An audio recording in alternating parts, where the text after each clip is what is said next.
Big boss Marathi season 6 एविक्शनची खबर. कोण झाले एविक्ट यार, त्या प्राजक्ताला का बाहेर नाही काढत आहे. पण मी तुम्हाला काल बोलले होते की ना, प्राजक्ता जी आहे ती बिग बॉसची फेवरेट आहे. मला तर वाटतं टॉप 5 पर्यंत न्यायचं आहे की काय आता बिग बॉसला, तिला हेच कळत नाही. आणि घरातनं एविक्शन जे झालेलं आहे ते शॉकिंग आहे तुमच्यासाठी आणि इवन माझ्यासाठी पण. मला वाटलं म्हणजे ही टॉप 5 पर्यंत जाणार नाही, मला याची गॅरंटी होती.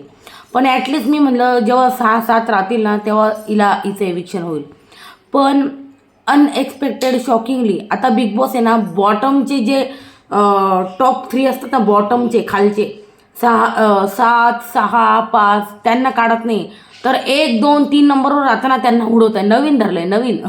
तर हे या अशाच गोष्टी दिसत आहे. आणि ठीक आहे, रितेश सरांनी आता त्यांचा शब्द खरा करून दाखवला आहे. कारण मागच्या वेळेस खरा गेला नव्हता तर सगळे जे पण यूट्यूबर वगैरे ते बोंब मारत होते की पुढच्या वेळेस जर रुचिता आली नॉमिनेशनमध्ये तर तिला काढा. आणि अनएक्सपेक्टेड सगळ्या म्हणजे रुचिता जामदार घरातनं बेघर झालेली, रुचिता जामदार आऊट झालेली. आणि मला असं वाटतंय ठीक आहे ती चांगली खेळत होती, फक्त तीचं ते काय बोलत होती ते शब्द ते थोडासा कंट्रोल हवा होता.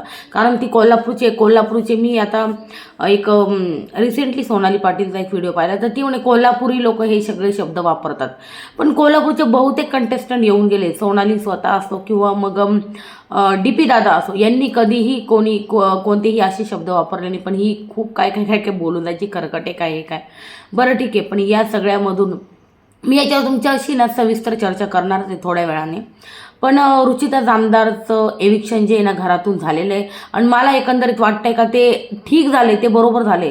कारण विशाल बरोबर जशी ती गुंतत चालली होती, ते किती फेक होतं किती रिअल होतं मला माहीत नाही. पण समजा ते रिअल असेल आणि ती जशी बेशुद्ध पडली त्याच्यामुळे त्या गोष्टीतच जास्तच होऊ शकतात. त्याच्यामुळे ते जे एविक्शन झाले ते अगदी बरोबर आहे. आणि त्याच्यावर मी सविस्तर व्हिडिओ तुम्हाला एक 12 वाजता आणते की काय कशा आहे गोष्टी. पण सध्या तुम्ही हीच बातमी ही मला 12:30लाच भेटली. ती मला बिलकुल विश्वास नव्हता, पण माझे विश्वासू सोर्स आहे, मला ते सकाळी देता बातमी त्यांनी दिली येस रुचिता जामदारची एविक्ट झाली. मला वाटलं होतं कुठं ना कुठं प्राजक्ता गेली असेल, पण नाही. Ruchita Jamdar is evicted from big boss season 6. हेच खरं आहे. आणि खूप लोकांना रुचिता बाहेर हवी होती, मग आता ते तर खुशच असतील. पण रुचिता घरामध्ये कंटेंट देत होते. आता रुचिता गेल्यावर बघूया घरामध्ये कोण तिची ती ओरडायची जागा उचलते. पण यार एक सांगू का, काटा टीम फुटो का ना फुटो, पण टोळी टीम ना जवळजवळ अर्ध्याच्यावर बाहेर गेलेली. बाल्कनी टीम नंतर आता टोळी टीम धरले वाटतं. रोशन, माता, रुचिता. काय म्हणणं आहे यावर तुमचं मला सांगा यार कमेंट सेक्शनमध्ये. रुचिताचं एविक्शन फेअर की अनफेअर सांगा कमेंट सेक्शनमध्ये. लवकरच मी यावर तुमच्याशी सविस्तर बोलणार आहे, तर बघूया. पण रुचिता टॉप 3मध्ये होती वोटिंग, मला टॉप 3-4मध्ये एवढं नक्की. पण तिचं एविक्शन झालेलं आहे, काय बोलणार.